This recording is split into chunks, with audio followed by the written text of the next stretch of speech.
చర్చిలో ఒక పేరు ఉంటుంది, ఆఫీస్లో ఒక పేరు ఉంటుంది. కొంతమందికి చాలా మంది చదువుకున్న ఎదవలు ఉన్నారు ఇక్కడ. టీచర్ ఉద్యోగాలు చేసి, ఆఫీసర్ ఉద్యోగాలు చేసే పనికి మాలిన ఎదవలు ఉన్నారు ఇక్కడ.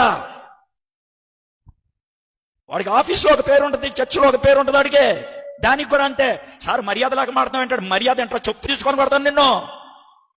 చెప్పు తీసుకొని. తెలియదంటారా నీకు? తెలీదా నీకు? నీకు రాయితీ కావాలి, దేవుడు కావాలి, మళ్ళీ ఈ పాస్టర్ల దగ్గరకు వచ్చి నన్ను కమిటీలో పెట్టుకుంటాడు వాడు ఎతవా అడుగుతారు. ఎందుకు అలా అడుగుతారు? పెళ్లి టైంకి వచ్చేప్పటికి పెళ్లి చర్చిలో చేరు. ఎవడైనా ఫోటో తీసి పెడతాడేమో అని భయం. కళ్యాణ మండపంలో చేస్తారు. అర్థమవుతున్నాయి ఈ డ్రామాలన్నీ? తెలియక చేసే ఎదో పని కాదు ఇదే, తెలిసి చేసే ఎదో పని. ఎంత తిడితే కొంచెమైనా గుచ్చుకుంటుందేమో అని చెప్తున్నాను మీకు. ఇది ఇప్పుడు కూడా గుచ్చుకోకపోతే దున్నపోతు నువ్వు, పంది కుక్కవి. అన్నం తింటలా పెంట తినేవాళ్ళు.